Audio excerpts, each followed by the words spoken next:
So when we're looking at our enolates, the big thing that's going to come into play is now looking at the strength of the base. Right? So we talked about ethoxide, and we briefly talked about hydride as a nucleophile, and we had, or hydrogen as a nucleophile, or sorry, base, and we haven't yet talked about nitrogen as a base. Right? But when we looked at the ethoxide, that reaction, that top one, has some equilibrium characteristics to it. Right? And the reasoning that we use for that is that if we look at a resonance structure, we would put a negative charge on the oxygen, which is pretty much the same reactivity as what we started with. Okay? So because the negative charges are roughly the same energy on both sides of the equation, there's no real driving force one way or another for the reaction to occur, and we get kind of a nice equilibrium for it. When we shift to hydrogen now as the base, right, H minus, right, if we go through that same argument, we can go through and say we get the negative oxygen versus a negative hydrogen. Well, which one's more stable? Negative oxygen. Why is a negative oxygen more stable? Is it because it has electrons that can... No.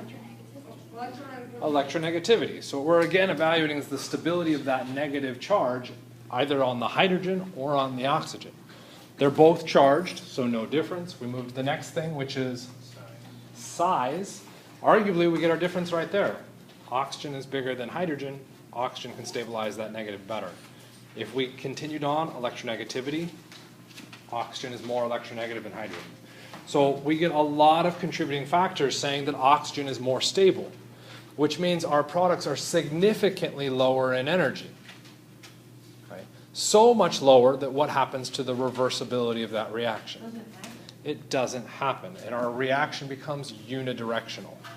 Okay? It only progresses towards the products. So what we now address is an irreversible reaction, whereas the top one was reversible. And what we hinted at the end of the last lecture is that we use those terms already this semester. We use those terms in relationship to thermodynamic and kinetic. Right? And it is confusing to apply those terms without an energy diagram, so we'll look at that here in a second too. Right? In all cases, our kinetic reaction always happens the fastest, right, or happens the quickest, so we might predict the kinetic product in both cases. Because hydride, or the hydrogen reaction, is irreversible, once I form the kinetic product, what happens? That's it. I'm stuck there. But if I had ethoxide as my base, that is not as irreversible, and it can reverse. So I form the kinetic product, but now I can reverse to make the thermodynamic product. Okay? So the bases can dictate which product you get, be it kinetic or thermodynamic. So we have to be careful acknowledging their effect on the actual reactions. Okay? There's another kind of added bonus with hydrogen as a nucleophile. Okay, if we look at the top reaction, we mix two things and we end up with two things. So we move to the next one. We mix two things and we end up with what's the two? Remember, the red structure is resonance. That's actually one thing. One thing. So this is 1, 2. That's one. Where's the second thing in that second reaction? It's specified over the reaction arrow. It's a bit frustrating that they did that, but it's there. We're producing hydrogen gas. There's our second thing. What is special about hydrogen gas? As a hint, it's hydrogen gas. And what do gases do? They leave. If hydrogen leaves that reaction, can I reverse it? I can't reverse it because the reactant to reverse the reaction now isn't there. So that reaction becomes even further irreversible. So it's not just the fact that we have an electronic effect, we also have a physical effect preventing the reverse reaction. What happens when we move to nitrogen as a nucleophile? Or sorry, a base now. Okay. We again go through and compare. Negative nitrogen to negative oxygen. Remember, we have to evaluate our resonance. Which is more stable, negative oxygen or negative nitrogen? Negative oxygen is more stable because electronegativity. Where was our negative oxygen, reactant or product side? Product side. It's our resonance contributor from this. Okay, if our oxygen is more stable, I would expect the product to stay. What ends up happening? Exactly that. This reaction also becomes irreversible. So this irreversible is thermodynamic. Kinetic. Okay, and then we will encounter why that becomes a dangerous statement to make. Okay, so we have to be very careful in our phrasing and what we're referencing when we look at it. Okay, when we look beginning to end, reactant to product, if that reaction is irreversible, we're looking at the kinetic product. That's not always the case. Because it depends where you're looking at within your reaction. That's where it becomes dicey. Okay, so you have to be careful with your terminology. That's spicy. Okay. Ethoxide. We've seen that before, right? Okay. So all I would have to do is add an Na or a K, and I've got a standard base. Everybody okay with that as a standard base? I'm going to take that as a yes. How many times have you seen H minus?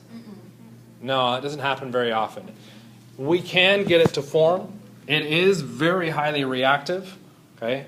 To actually get that reagent, we have to provide a counterion. The counterion is typically sodium, and you would see it written as NaH.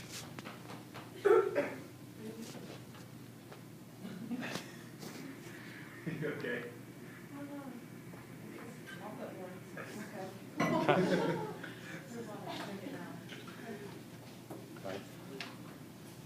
NaH. So here's an interesting question. Would I predict NaH to be big or small? Why would you predict NaH to be small? Hydrogen is typically small. Typically small? It's always small. It's always small. Hydrogen is the smallest element. We would expect sodium hydride to be the smallest thing we could possibly have. If it is small, should it act preferentially as a base? No, it should act as a nucleophile. Do I have an electrophilic site? Electrophilic is what charge? Positive. Because it's an electrophile, that positive cannot be a hydrogen. Do I have an electrophilic site? It's kind of hard to tell because we haven't looked at a resonance structure. And when we look at a resonance structure, what do we find? We do have a positive site. Couldn't the hydride attack the carbon of our carbonyl? Yes, Yeah, but potentially. that's weird. Okay, yeah, that's weird. And there's a couple things going with why that's weird. So it's a good instinct. Sodium hydride is actually not small. It is one of the largest bases we have.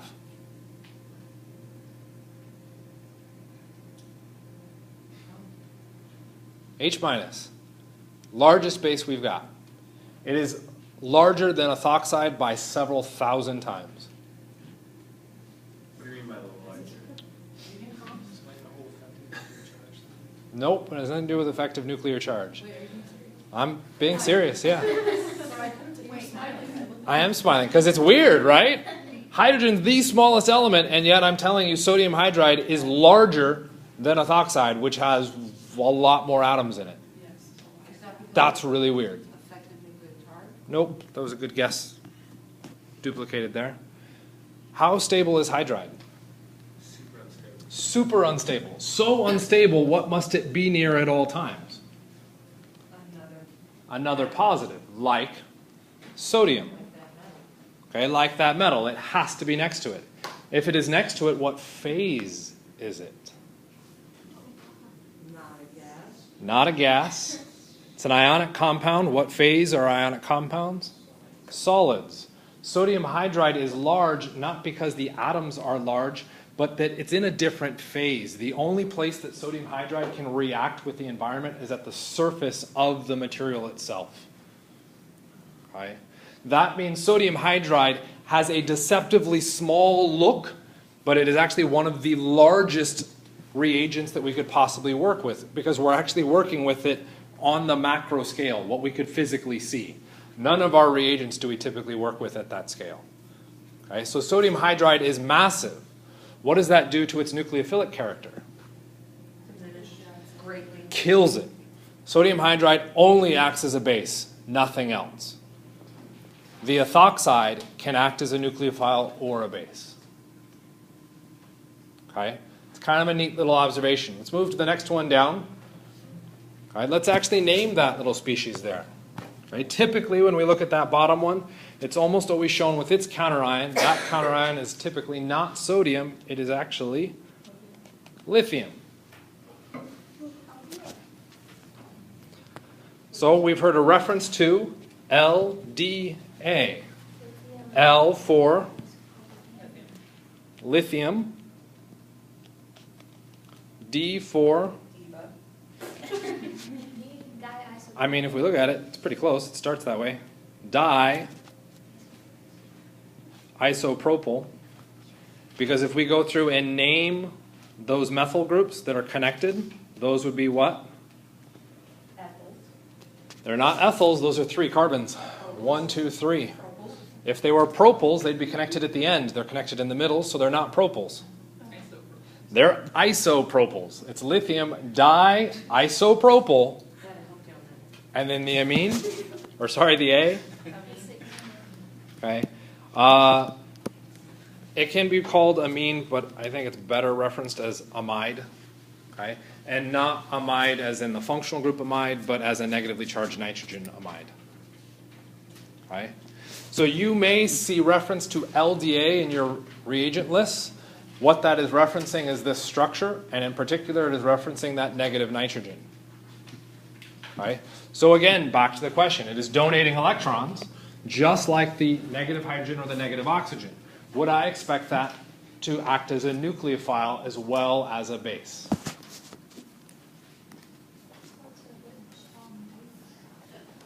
It's a strong negative. So as a strong negative, we should expect that to act as an electron donor. As an electron donor, can it donate to an electrophile, or can it only donate to an acid? Only acid. Why? Steric hindrance. The size of that structure, that negative charge, is so sterically hindered that it can only react with hydrogens. It can't act as a nucleophile. Okay? So if we're going through and evaluating these, we're picking structures that only act as bases. Ethoxide, that's a pretty bad choice. How can I change the ethoxide so that it is now only a base? How do I make it bigger? Okay, I could add another methyl group. Well, that was ethyl right there, so I could add another one there. And one more, and I've got T-butoxide. Okay, so our T-butoxide is our classic sterically hindered, strong base. Well, what is sodium hydride? It is also a strong base. Sodium and our LDA, also a strong base. Okay, well, this now becomes problematic because I'm now calling these all strong bases. But as we just addressed, the oxide is a reversible process. The hydride and the amide were irreversible. Okay, I want a new name. I want to be able to refer to the hydride and the amide by a different base name, so that I know their chemistry is different than the oxide. Okay? This is not standard practice, just for the record. I like to refer to the hydride and the LDA as, a couple people have heard me reference it, stupidly strong bases. Our stupidly strong bases are irreversible. Our strong base has some reversible characteristic to it. Okay? So when we look at these negatively charged species, it is important to think about them according to their strength of bases. Okay? So they can be strong, they can be stupidly strong, they could be weak. Okay? Those are kind of our three primary categories. Kind of make sense?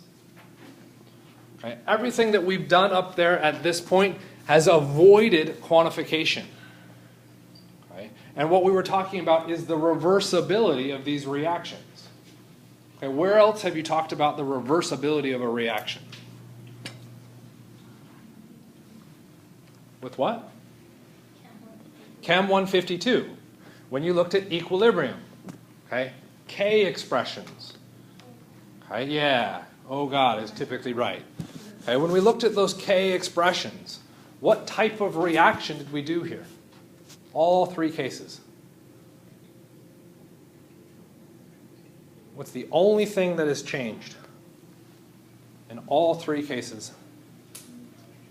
I moved up the location of a hydrogen, which means these are all acid-base equations. And when we think 152, equilibrium, and acids, we should be thinking Kas and pKas. Why do we shift to pKas instead of Kas?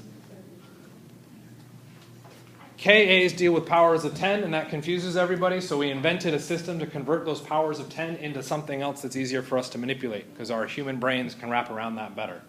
So we do the negative log of the Ka, and we end up with pKa. We get our integers. So we could use pKas to quantify this. Right? What is the pKa of our acid on the reactant side for that first reaction? No. Good guess, but no. No. Okay. Our pKa is roughly that of water. It's about 15 to 16. What is the pKa of ethanol? It would be the same because it's reversible. So one trick, we just said it was reversible, meaning the stability of our conjugate base, our bases, were roughly the same, which means the stability of our acids are roughly the same. If we go through and actually quantify and look at the pKas, the pKa of your starting aldehyde is 16.7. For an alcohol, it's 15.9. So well, those numbers, they are different. I'll grant you that. And even on a logarithmic scale, that does make them pretty drastically different. Okay? But it's not different enough to mess with the dynamics too much, and we still get a reversible reaction. What happens when we move down to the next one? Okay, well, this one's still a pKa of 16. What's the acid? What's the conjugate acid on the product side for this one? Nope, the conjugate acid, because I'm looking at pKa's. I don't want the conjugate base, I want the conjugate acid. What was the conjugate acid? H2. Any idea what the conjugate or the pKa of that is? We'll get to that in a second. Good, no one can challenge me. I think it's, well, let's see, did I actually put it on there? No, I didn't. Okay. Its pKa is somewhere up on the order of like 60. Okay. Why is that important? Is that that's not the button I went to push. H2 versus 60. If I compare my pKa's across this reaction, I start at a 16.7 and I go to a pKa of 60. Which one's the stronger acid?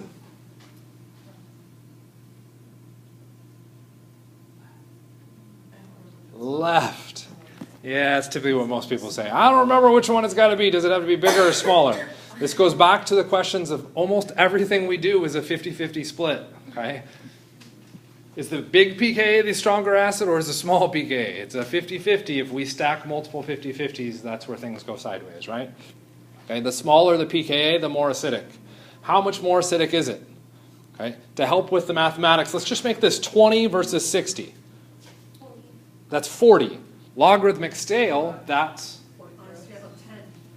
10 to the 40th, is that right? That's a lot of zeros. Remember a mole, which was a really, really big number, was only 23. Okay, so 40, that's a massive difference. So much so that we're going to drive away from that insanely acidic species at 16.7. that makes the reaction irreversible.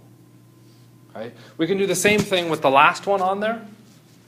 Okay? 16.7 for the amine comes in at a pKa of 36.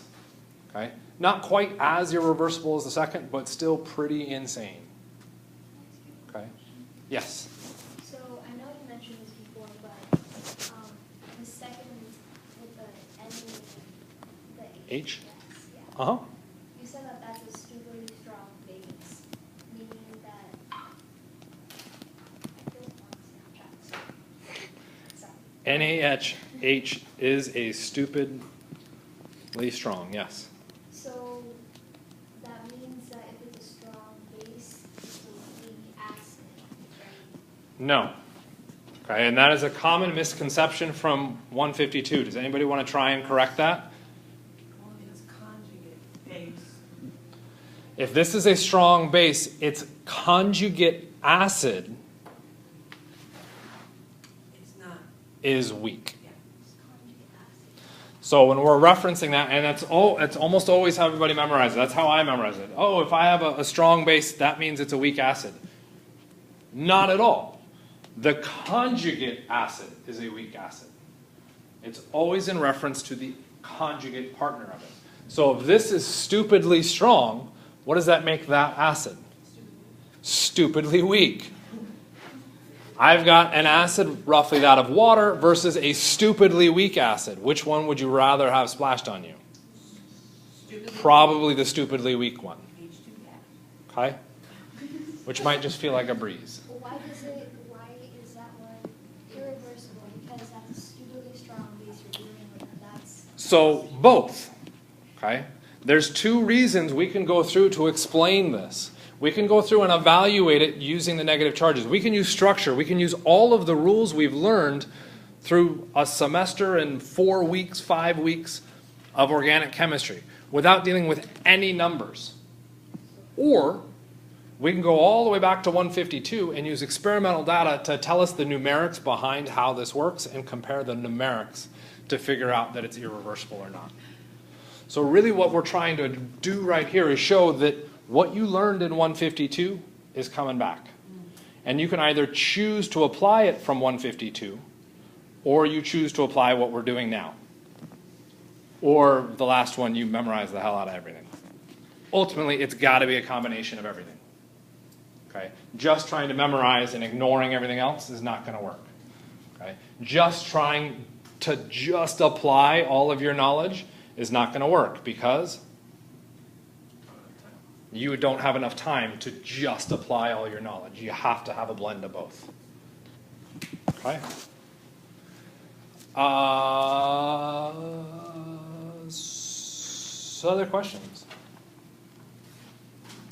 Are you going to talk about memorizing? Oh, that was the other question. Okay.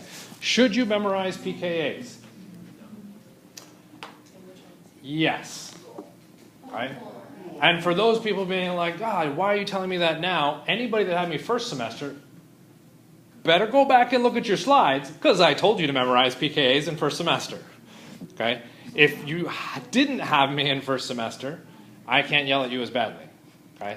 Admittedly, when I told everybody to memorize pKa's, I said, you can probably get away without it.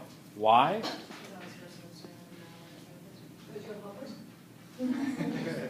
Do we have other ways to evaluate stability of whether that reaction works or not? Yeah, looking at charge, size, electronegativity, resonance, induction, hybridization, substitution. Okay, we can move all the way through all of those. Okay, we don't have to have the pKa's. If you have the pKa's, you don't have to apply all those rules. I would argue those rules are more important because those rules will apply to all reactions. pKa's work really well for acid-base reactions. If you're not acid-base, which probably half of our reactions aren't, you're kind of dead in the water. Whereas if you have that charge priority system set up, you're pretty good. Okay? So pKa's will absolutely help. If you move into biochemistry, and I know a bunch of you need to, they will insist that you memorize pKa's there. Okay? So if you want that list of pKa's, I can help you with that too. What are the PKs that we have to remember? Yeah. I will find the slide for this class, and I'll try and pull up a list of what would be important for biochemistry if you have to take that. Ideally, someone send me an email soonish so that I remember to do that. That works. We just addressed the big or small base, okay? And now we move into the next fun part, okay? Anybody notice a characteristic of all of these species? Right here. It's the first pattern you notice. They're the same, okay. Next thing you notice. The alpha carbon. Okay. There's only one alpha carbon. There are two hydrogens. And when we first talked about it, what did we do with those two hydrogens? One, we said, was an awful option to remove. How did we decide it was an awful option? We worked it out and evaluated the charges to explain why that was a bad hydrogen to remove. The other part, there's only one alpha carbon. All three hydrogens that are connected to that alpha carbon all have the same acidity. It doesn't matter which one we remove. Okay? So this is a nice example to work with initially. Okay? Because in this example, I only have one acidic hydrogen. What happens when I move to, say, the ketone shown on the left? That should have all been covered up. What is now... I literally just erased it all on my screen, but it wasn't connected. What is now the problem with this ketone?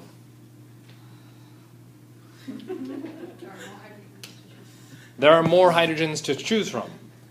A lot more hydrogens. I have a hydrogen here. I have two hydrogens over here. I have two hydrogens over here and here. And I have hydrogens out here.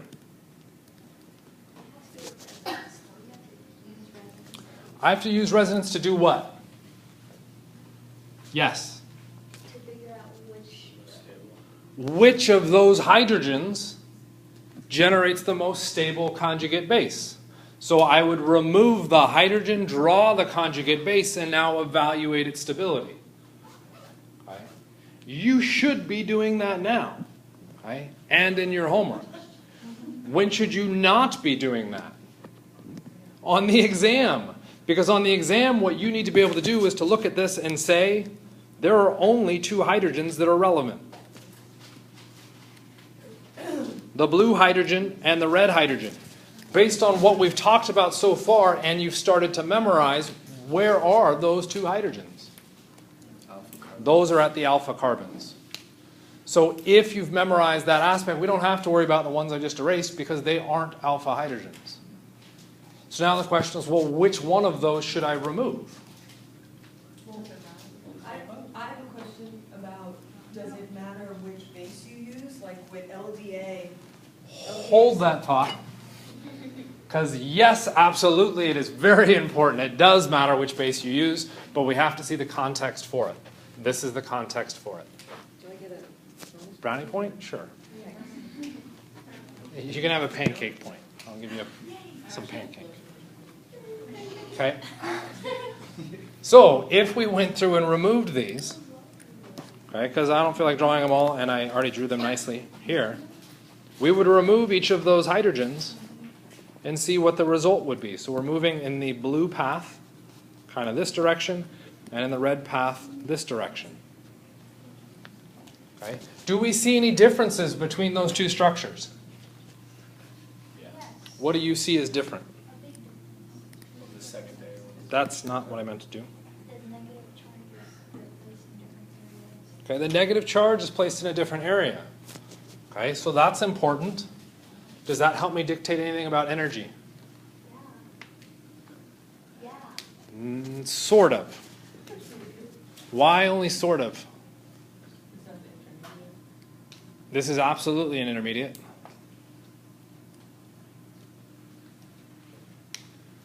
And you have to identify the differences between those two places.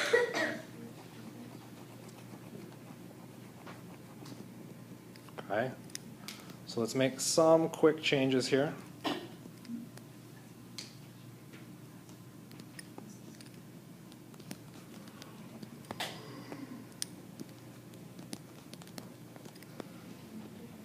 That new structure that's drawn on there that you can now see, what's its relationship to the one before it? They're resonance structures. Which of those should I be looking at?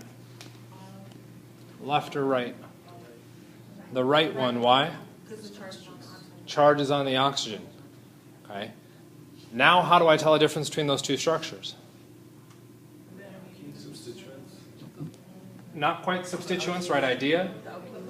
The substitutions. Who has the charge? It's oxygen in both cases. So now what's the most active thing? It's going to be the pi bond. Okay. And now I can evaluate substitution. The bottom one, our red one, is more substituted. So that pi bond is more stable. The top one is less substituted. Whoops. So that would be less stable. If it is more stable, I might call it the thermodynamic, and I'm not going to write that out. If it is less stable, I might reference it as the kinetic. Okay. Why is this important? If I now take this unsymmetric ketone, add a base, and now add an electrophile, that electrophile can either go to the more substituted position and form a thermodynamic product, or it could go to the less substituted position and form a kinetic product. Right?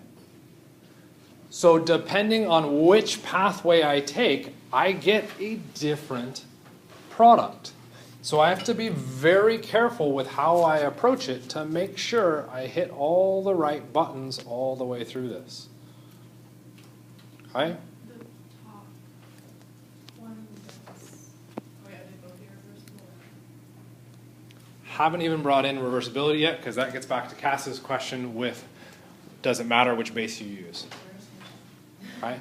So I want to add one extra arrow here, because technically what I've got drawn is technically wrong. We're going to run the substitution. If we ran the substitution with the top case, what? It's a 5-membered ring, not a 6-membered ring. So let's try that again.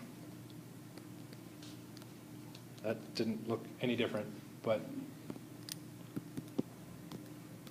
I would put my new R group over here. Everybody see that? It's up at the top. Or if I ran it the other direction, my R group goes over here. Everybody agree?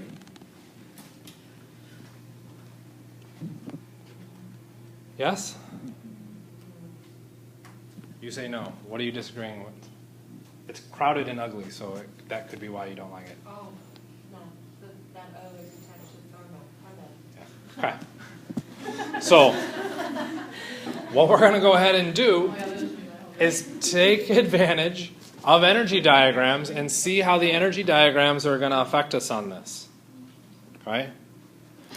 So, again, this was poorly drawn, and so we won't. So, how do we put it into an energy diagram? Where do we start?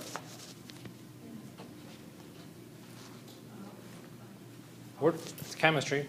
All reactions start with a reactant. So since I don't know where everything's going to go, I'm going to draw my reactant roughly in the middle, somewhere to the left. Where might be the next place I move to? Okay, jump into the products. Okay, not a bad idea, so let's go ahead and jump all the way out to the products. What do you think? Which product do you want to look at? Red or blue? Red. Okay, red. Okay. Sorry? No, I didn't. Yeah. The alkene in between is our most stable intermediate. It's not the reactive one. What's the reactive one? Which means we have the ketone. There's our ketone. Okay? So if we jump to products, it's a little bit tricky, but I'm just going to go ahead and tell you our products are lower in energy than our reactants. Okay, so I'm going to draw product. Where should I draw the the blue one? Why should it be on top of it? It's not as stable. Why is it not as stable? Oh gosh, okay, you're gonna make me think. This is an insanely difficult one. It's not just you. I'm going to bet most people are going to have a struggle with that one. Where that negative charge is placed. The carbon one's a secondary, one's a tertiary. And then if you go to the end, you have the substitution of the alkene. I don't know, that's my guess. Would it be lower? Because it's less stable, so like with the activation energy. It's actually a really hard question, and I'm not positive I've got it lined up quite right. Okay. So it's hard enough. Let's take a step back and try something easier. Okay. The product becomes a hard one to evaluate because what we're evaluating has to do with everything beforehand, which includes our starting ketone. It also includes our starting alkyl halide. There's a lot of extra pieces that are messing with that one. So let's take a look at our intermediates, see if the intermediates can help us out. Okay. When you look at those intermediates, can you decide something about stability? Okay. So we've got a red intermediate and a blue intermediate. Okay. So let's take a look first within the red. Which one should I be using to decide my stability? Right or left? The right one because it's where our charge is most stable. So that's I'm going to label my intermediate. Could you Okay. use the first? Could you use the one on the left? Because you're saying it's the same. To make this evaluation, not really. Because you know negative charges don't want to be on a tertiary carbon. So it's And that's where it gets misleading. Really? Yeah. You're using the wrong structure to evaluate your stability. Right? So when we go through and take a look at this, what do we have? Well, couldn't you say that the negative charge has to be around less carbons because? So, and we can use that, and we'd still go back and look at those two structures, left and right. Which one should be the one that we evaluate to determine stability? Yeah, but. It's still the right structure. From Colin's point, if you're using the left structure. That becomes the problem. You're using the worst Lewis structure Yeah. to evaluate stability. Yeah. What do we use to evaluate stability? The best. The best Lewis structure. This is why we have to use the best, because if we use the worst, we can come to the wrong conclusion. Okay? So, what do you think? Higher or lower than our reactant? Higher because? Charged. Okay. So I'm going to draw it, let's just say there. We got the blue intermediate. Which one should I be looking at, left or right? Okay, again, the right one. All right. And I also now don't want to switch to the left one because now I can't compare intermediate. Right? When I look at those, what do I see? Red versus blue. Okay. The red is more stable because? Okay, it's more substituted, right? Which means? The blue one's higher. Okay. Any guesses as to what we might be starting to call out for some of these?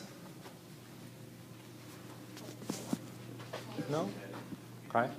We might start to draw conclusions about kinetic and thermodynamic. Okay. When we go through and move to our product,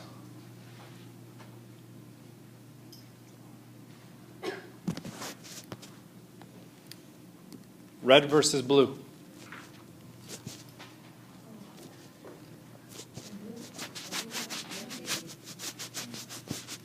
What's our difference?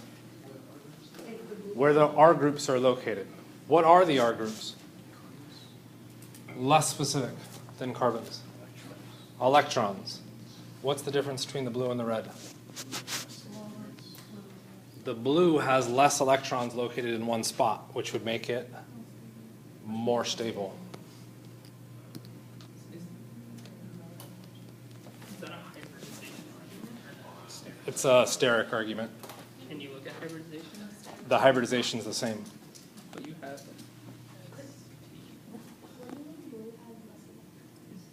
What is the R group?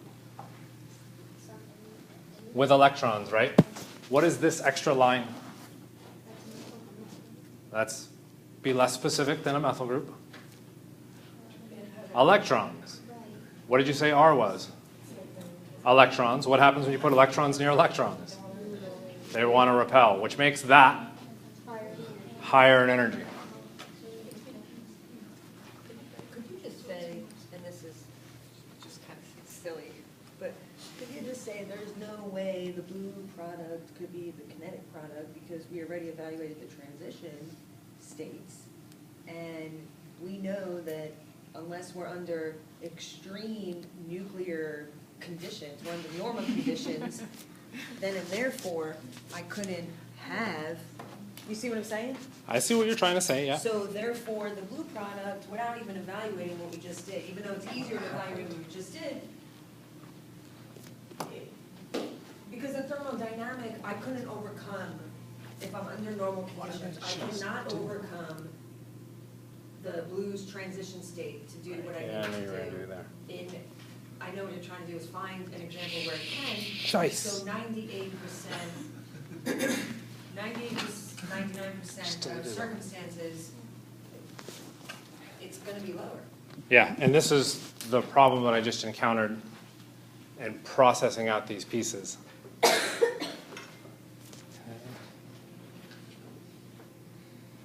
Okay.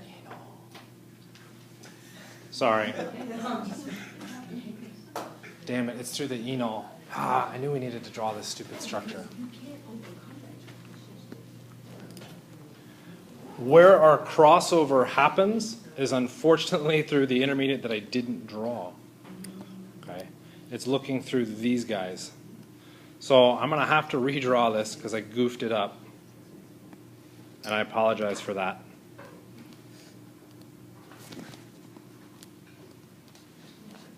So we're going to have to rewind pretty hardcore here.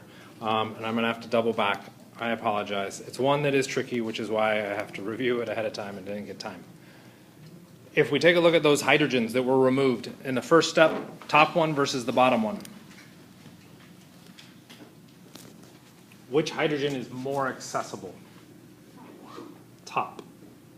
If it is more accessible, is that easier or harder? Easier. Which would mean? More tend to happen. I don't quite accept more likely. Faster.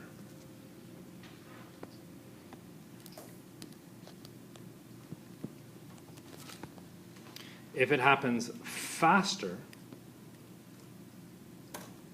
it would be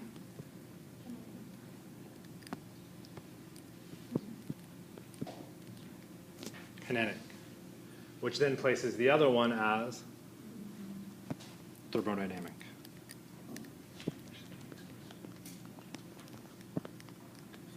Which works. We can do it with the energies, and I screwed it up because I'm pretty sure we have to draw these guys in there, and that's what I goofed. So what I'm going to have to do is come back and fix that. Okay. So where does this come into play for us? So let's go through and look at those intermediates. There's our reactant. Our thermodynamic ends up being lower. That's always where I freaking mess this. Sorry, I just realized where it is. And our kinetic is indeed higher in energy. Okay, this is where this one gets tricky, just like the freaking Diels-Alder, and I wish I hadn't just deleted everything because we could point to it. Okay, this would look like all the way through this. Whoops. That we would only get the thermodynamic. It should be the one that's happening faster. Okay? It should be the one forming the most stable product. It all comes down to the transition state and that first step, and here's where it is. Because those hydrogens are more accessible,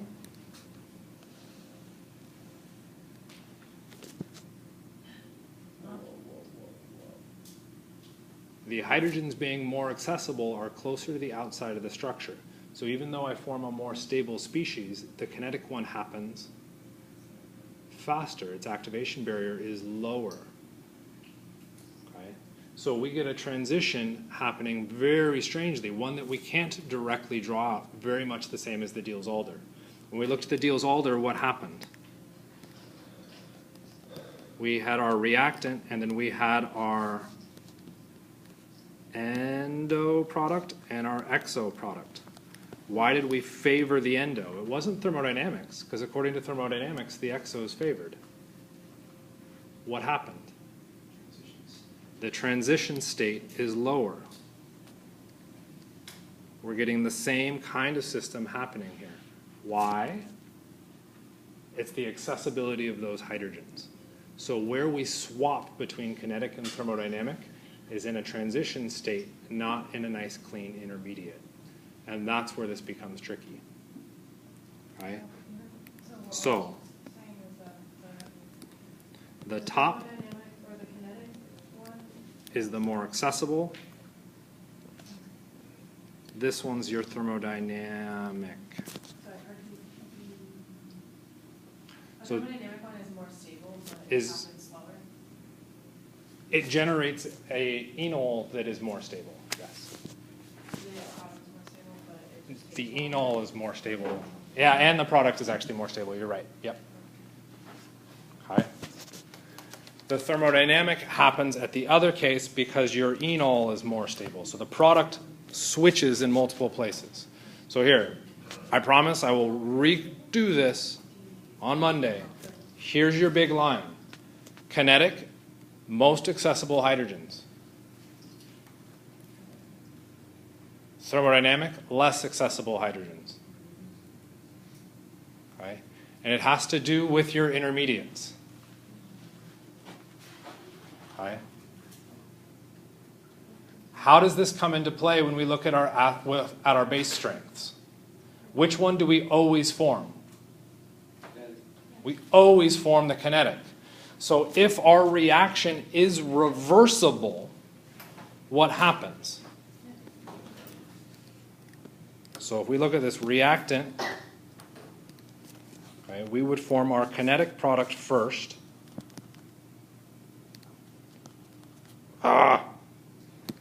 Color coding. Our kinetic product first, our thermodynamic product second. If we looked at our energy diagram, yeah? If we look at that initial acid-base step, if our reactant base is hydroxide, okay, or a negative oxide, what happens? Okay. What is our enolate going to be? Just looked at it on the previous slide. I know I just confused you all, but it was a negative oxygen. Which means the difference in energy thermodynamically between reactants and products is relatively low, which means that kinetic product can reverse. If it reverses, it can then go to form the thermodynamic enolate. The thermodynamic enolate can then continue on to do a substitution. Okay? Which base gave me a reversible step to the enolate? That was my oxide. Yeah? What happens if I switch up the base and now instead I use hydride? Okay. So again, the kinetic is always the most important, so I'm going to go through and show the oxygen as our kinetic product in black. If I now switch this to hydride, a negative hydrogen, where is my kinetic product? What's that? Wouldn't it not be made then? It's not that it's not made. What happens to the difference? If again, we're holding to our reactant being the same energy. We're now comparing hydride to oxide. Where would my enolate energy be? The product. Up here or down here? Why should it be down? Because the oxide was more stable than the hydride. What happens when I now compare purple to black? When I change the strength of the base, I still always form the kinetic product. Okay? But now, with that base, that reaction becomes irreversible, which means when I use a stupidly strong base, the only enolate I get is the kinetic enolate. I can never make the thermodynamic. If I use just a strong base, what happens? The thermodynamics between our kinetic and product are now close enough in energy that what can I do? Reverse the reaction. Once I've reversed the reaction, some of the time I will go through to make the thermodynamic product. As soon as I form the thermodynamic enolate, what is special about that enolate? That one can't reverse because its activation barrier was that much higher. Okay? So it's a very careful balance on when you're referencing reversible and irreversible into which state. Your initial step will always form the kinetic enolate, every single time. The question becomes, is the base you used, does it allow the kinetic enolate to reverse? If yes, then the enolate you get is not the kinetic, but the thermodynamic. The thermodynamic now carries your reaction forward. When the kinetic reaction reverses, it always goes to thermodynamics. Which is a dicey question to ask or answer, but yes. Because what we're saying happens is we start with reactant, we go through to make our kinetic. Okay? The kinetic, if it is irreversible, well, which enolate do I have? I have the kinetic enolate, which means the only product I get would be the kinetic product. What happens if my kinetic enolate is reversible?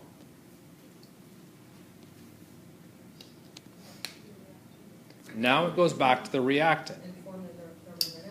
Now we can potentially form the thermodynamic. Is the thermodynamic ever reversible? It is never reversible, which means the instant I form the thermodynamic intermediate, what happens? It doesn't go backwards, it can only go forwards, so I end up getting my thermodynamic product. So when you ask the question, when it reverses, does it only go to the thermodynamic? Well, how many arrows come out of reactant? How many arrows? There's one down and one to the right. We'll always get the kinetic first, okay, our larger distribution. 90% goes to kinetic, 10% goes to thermodynamic. But if that 90% that goes to kinetic is reversible, we form some reactant again. We're now back to that 90-10 split. Okay? Another 10% goes to the thermodynamic, the remaining goes to the kinetic. I can even go from the kinetic all the way out to the kinetic product. And this is one of the fun things here. Thank you, 152. That step is reversible. Okay? And even down here, it is reversible. So what happens? 90 here, or sorry, start with 100. 90 go to kinetic, 10 go to thermodynamic. Where did the 10 thermodynamic go? To product, they're done. Ooh, they've all made product. Now, according to my equilibrium, what needs to happen? I've removed product from this reaction. What does it do? More reactant needs to form product. But there isn't any reactant because it all went to the kinetic. What does the kinetic do? It reverses to shuttle more towards the reactant. Now, what does the reactant do? Convert to the thermodynamic. So even if I get a ton of kinetic product, given time and energy, what happens? All of it cycles back to the thermodynamic product. And it's all based off of that complex equilibrium system.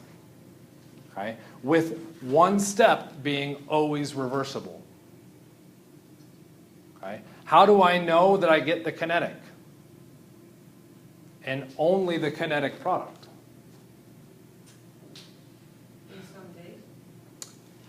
that comes to the base is one option. Okay? The base changes the reactant and intermediate energies so much that it now makes the kinetic product irreversible. Okay? What else could I do? Because now I say you can't change the base. Say that again? I make it stupidly cold. If it is cold, what happens? I don't have enough energy, regardless of the strength of the base, to clear the activation barrier to make the thermodynamic intermediate, and I can only get the kinetic. So there are two conditions that we play with, the strength of the base and temperature. Stronger the base, so stupidly strong, more likely kinetic. Okay? The strong base, and unfortunately it has to be strong. If it's just a strong base, it's thermodynamic. Stupidly strong, kinetic. I can also play with temperature. Very, very cold favors kinetic. Very, very hot, thermodynamic. What's cold?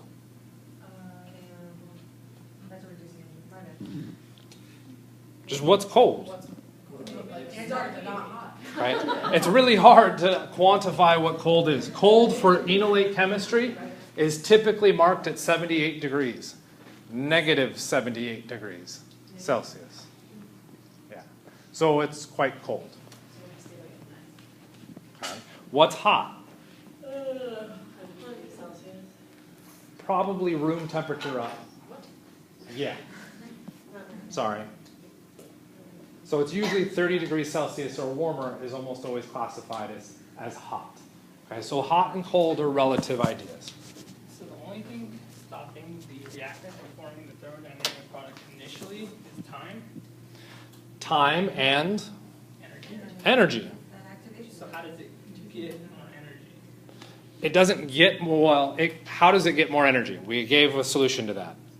How do we get more energy to a reaction? You make it hot. Okay. What if it's not hot? Change the base. Well, they're not. Well, you did. You went from reactant to kinetic, then back to reactant, and thermodynamic. Okay. What happened there that allowed it to go to thermodynamic? It can always, a small percentage will always go there, which brings up an interesting question. If we're getting the kinetic product as our primary product, do we ever expect thermodynamic product? A smidge. Will we ever get 100% yield? Never. Okay. Depending on the strength of the base that we use, the odds that our base can interact with that tiny little space in there to get to that hydrogen become so slim that our percentages go down. The less sterically hindered that hydrogen becomes, the more likely the thermodynamic can happen and potentially compete with the kinetic. But it's a raw competition between the two. The kinetic will happen faster because it's less sterically hindered. If your sterically hindered site is really sterically hindered, then it's got even more counting against it and less likelihood do I see the thermodynamic. Okay? It's purely a steric argument for why we shift between those. Well, sterics and then base strengths and temperatures. Hi? So, I asked a question. Maybe, yeah. I screwed it up pretty royally. So. Is it safe to say, like, back to LDA? Yeah. Stupidly strong. Stupidly strong, yes. Is it safe to say with using LDA, because LDA is used at the least substituted, right, place, and because the kinetic forms the enolate at the least substituted place, that combination of the two, if we're using LDA, that we can assume, or suppose, because I don't want to use that word, that we have a kinetic enolate? If I start with this species, as step 1 I do LDA, and step 2 I do RX. What product do I get? Do you always have to have the R halide? as Well, step what's going to be your product? LDA is just an acid-base step, so it just generates a charged structure. A charged structure is never a product, so you need something to react it with. Why did I pick RX as opposed to any other one? RX is the easiest. Okay. It's just the easiest one to work with, that's it. Okay, what we'll find is we can do a bunch of others.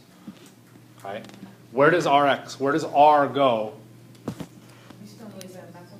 Yeah, I still have the methyl. Where do I place the R? On the other side, right? There's the R. Okay. What if I switch this up now to T-butoxide? Well, that's not, it's only strong, it's not That's stable. only strong. Because it's only strong, what happens? It has to go to where the methyl is, right? We get the thermodynamic enolate, which means, Most substituted position. and I get R going here.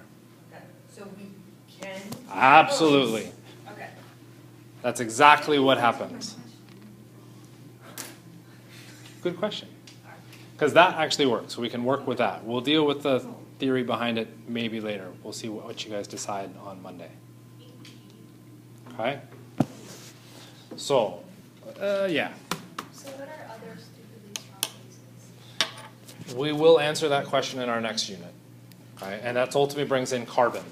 The reason why carbon becomes tricky is depending on what you connect that carbon to. It can be stupidly strong or it can be strong. Okay. So carbon hits the middle ground. Hydrogen and nitrogen are stupidly strong. Oxygen is just strong.